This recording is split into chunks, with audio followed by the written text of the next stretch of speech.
And guys, for today's video ay papakita ko naman sa inyo yung basic na yung loud horn tsaka stock horn parehas may rapid. Yan. Sa mga basic lang muna tayo kasi dati nalagay ko na yung stock horn na may rapid lang. Pag gusto lang stock horn lang. Ngayon naman, kung gusto may kasamang loud horn na may rapid din. Kumbaga dalawa na, stock horn tsaka loud horn parehas may rapid. So, ayan. Yan kung napapansin nyo, ayan, nalagay stock horn and loud horn parehas may rapid. Ang lagi nyong tatandaan lagi, yung trigger ng stock horn. Nakalagay siya existing line of horn. Ibig sabihin, wala pa tong interrupter na to, wala pa tong loud horn na to. Dito nakakabit yung stock horn nyo. Di ba yung mga motor nyo, laging may stock horn yan. May dalawang wire yan dyan. Ang gagawin nyo lang dyan guys, bubunutin nyo yung dalawang wire. Huwag nyo alisin yung stock horn doon, doon na nakakabit yun. Tanggalin nyo lang yung dalawang wire na yan. Tapos ngayon, hanapin nyo kung nasan yung positive tsaka negative nung wire na yan. Eh siyempre, kung di nyo alam, di gumawa kayo ng tester. Lagyan nyo ng tester, lagyan nyo doon sa DC, 12 volts, 20 volts. Kung pumalo siya ng tama yung reading positive, ayun yung positive kung nasa nakalagay yung yung strobe nyo ng positive. So ngayon, pag nalaman nyo na yung positive nun, ilalagay mo lang siya doon sa ilalagay nyo lang siya doon sa may red wire ng interrupter relay. Tapos yung negative sa black wire.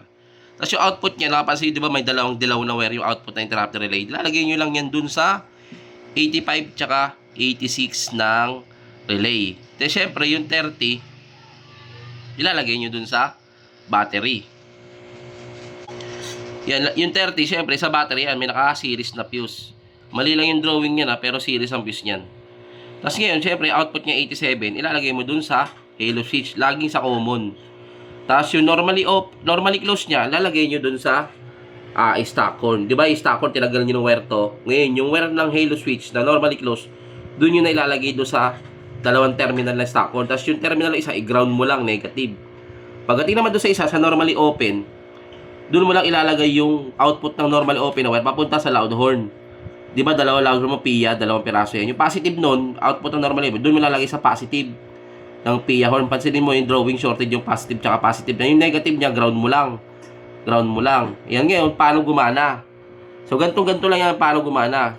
Pag pumindot kayo ng horn switch, di ba yung motor natin may busina yan, switch. Pag pumindot kayo nun, isang pindot lang.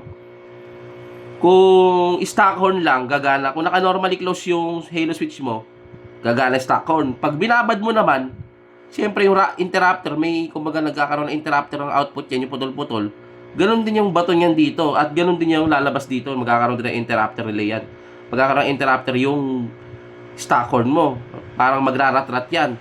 Ngayon naman, kung sa pagdating naman sa loud horn, press mo lang yung halo switch, yung contact yan sa common, tsaka normally open.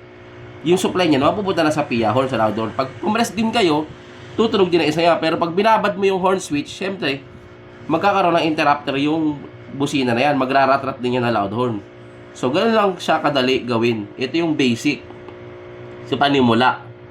Yan, kasi yung mga susunod na video na ito, may kasama ng rapid, may combo lights na. Medyo mahirap-hirap na konti. Pero sa simula, yan. Pwede nyo nang gayahin yung ganito. Yan yung pinaka-standard talaga. Kasi ibang ginagawa, baliktad. Kaya nasisira agad yung wiring, nasisira agad yung interrupter relay kasi ganito ginagawa ng iba. Etong relay na to, ito yung ginagawa niyan trigger ng loud stock horn. Etong positive negative nilalagay nila sa 85 86. Ngayon naman, yung output ng 87, ayun yung ilalagay doon nila ilalagay yung interrupter relay. Positive i-ground nila kasi output nito. Eh syempre, ang mangyayari nun, malalas pag yung interrupter relay mo kasi ginamit mo siyang pang power supply. Kaya ganito yung wiring niyan. Inuna ko yung interrupter relay kasi interrupter relay yung para magiging switch nyo lang dito, trigger. Tapos yung relay, yun yung magdadala ng malaking load ng supply dito sa battery papuntang busina para gumana siya ng maayos. Yan. Kaya sa mga nagdi-DIY dyan, yan. May idea na kayo, pwede itong kopyahin. Wala namang masama, wala naman sa akin yung pangungopya kasi at least may na-share ko yung knowledge ko. Yan. Screenshotan nyo na lang sa screen nyo. Yan. Sa mga nagdi-DIY dyan, yan. Meron kayong idea para dun sa mga parehas ng may rapid.